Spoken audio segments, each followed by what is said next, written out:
So as it turns out, sometimes when you fix things, it creates more things that need to be fixed, like my camera angle, for example. So once again, here we are. I've got a whole new list of all kinds of stuff that I need to change and or fix. So let's get into it. Overlapping ceiling in leech room. Leech room is easier to type than bloodletting room. Basically, the outdoor ambient, or moonlight as I call it, tends to bleed into the building, which means I have to basically create a double ceiling. What I neglected to do, yeah, as you can see, the texture is overlapping, so these two bricks are basically in a fist fight to determine who actually gets seen. Yeah, this is what I neglected to do last time, because I'm a fool. I should probably stretch this so that it is bigger than the original room. Yeah, my goal is essentially to make the brick big enough to cast these shadows around the edges here, which will stop the moonlight from bleeding in, excuse me. So there's one thing fixed. Overlapping ceiling, hang on. Very important. Overlapping ceiling in Leech Hall. Okay, I should probably just make things easier to see real quick. Oh, is that actually the same? Oh, it's the same part, okay. Okay, so that's actually two things fixed in one. Nice. I'm just gonna move this to my left. Overlapping ceiling in very front, in all caps, of Leech Hall bathroom, which is right here. I remember this now. Yeah, it's this one. So is this, yeah, is this, oh no. Wait, what? How do fix do? Okay. I'm gonna get real close here. I know you can summon the handles by pressing tab, but you know, I'm still getting used to that because that wasn't a thing when I was a newbie. Okay, that's probably insignificant enough that people won't notice it. Now we actually get to dive into a little bit of code, because I realized, actually I realized a long time ago, but I've just been too lazy to fix it, that this door, when it slams open, sometimes the sound plays like more than once for like a fraction of a second. This is, I think, what triggers it. Door equals script dot, I should probably make that local. And probably this as well. I should spell local correctly. So this is not what actually plays the sound. I should probably actually rename these scripts so that I know what they do. Fly off? Sure, why not? Good as name as any. Good a name as any. Terrible as English as do any. Cocoa break. That's good. That's homemade cocoa mix. My wife has a severe dairy allergy, so I made her some dairy-free cocoa mix, and I don't know if I'll ever buy Swiss Miss again. Sorry, Swiss Miss. Here we are. The solution to this is actually pretty simple, because what this is doing is it's basically playing this sound multiple times as the player touches the brick before the script actually gets disabled. So this is a very simple fix. All I need to do is add a bit of an if statement. If, actually, you know what I'm gonna do? I'm gonna actually assign this to a local variable, because it's good practice. Sound equals script.parent, blah, blah, blah, you see it. And I'm gonna say if sound dot is playing equals false, then, and then I can just type sound play. So what this is going to do, I think it's pretty if statements are pretty self-explanatory, I think. It's going to basically check if the sound is playing, and as long as it's not playing, then play the sound. So in theory, that should fix the problem. Oh, what's wrong with my sound is I don't have my speakers turned on. Oh gosh, the TV freaked me out. I forgot I added sounds to that. Okay, so I think more often than not, that should actually do the trick. Increase roll-off max distance for key pickup sound. This is one of the things that I myself messed up.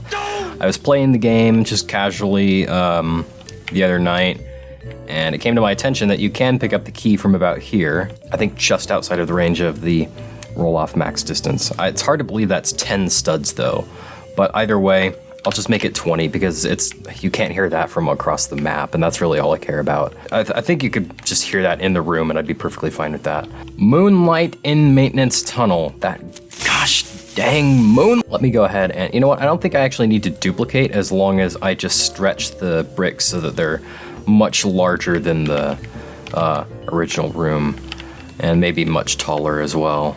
I don't know. I don't know white physics. I'm gonna assume that actually does the trick, and now looking at it, I actually remembered this needs increased as well. I should probably just redesign this control panel entirely because, oh, I'm gonna make that roll off max distance, let's say 30.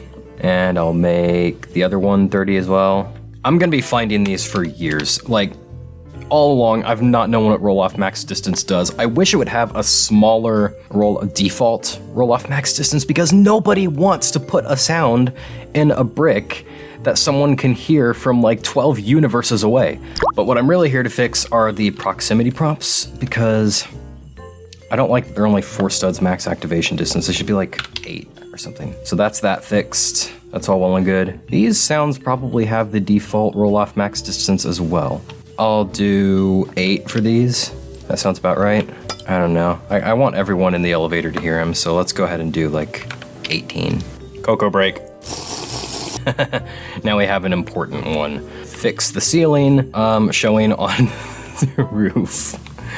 This was, yeah, I don't consider this acceptable. Okay, it's not showing a double texture on the inside, so that's good. I think if I just move this down and maybe a little bit this way, I don't think that causes any problems on the inside, right? Because we all know it's what's on the inside that matters. Blades of grass showing inside office hall to the left of snow pile. I'm glad I leave myself such detailed notes, because I'd never remember what blade. Oh, there is kind of blades of grass there.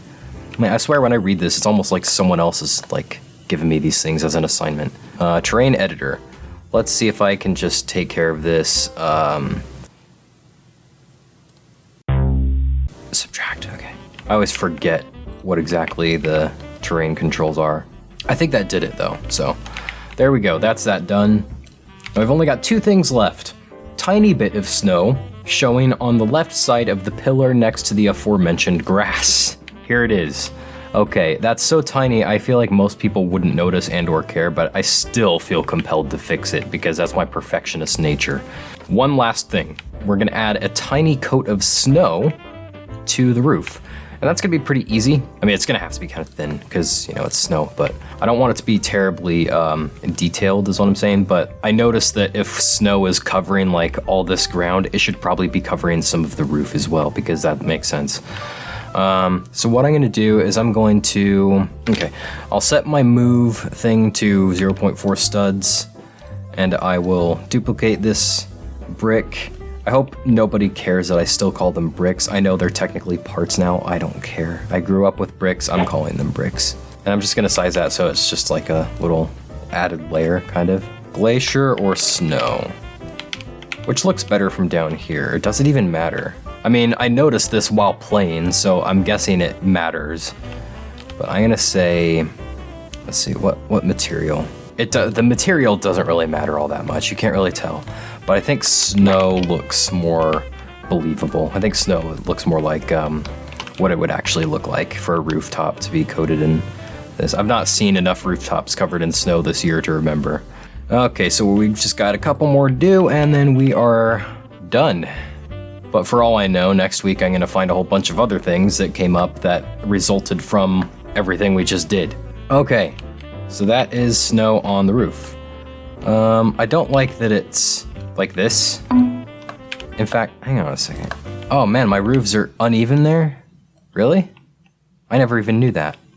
Okay, well, Flip, can I just fix that real quick as well?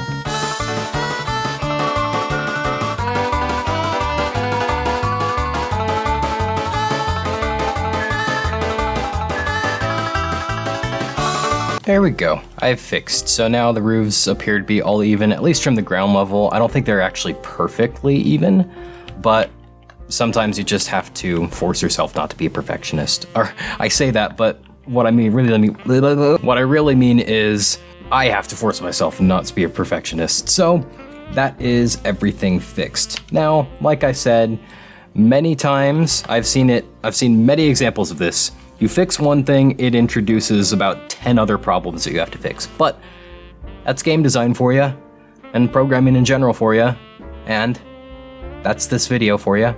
So thank you for tuning in, I really appreciate it. A recipe for homemade cocoa mix is available upon request. Very simple, very easy. And be sure to like the video if you enjoyed it, subscribe if you're not, and I'll see you next time. Goodbye, everyone.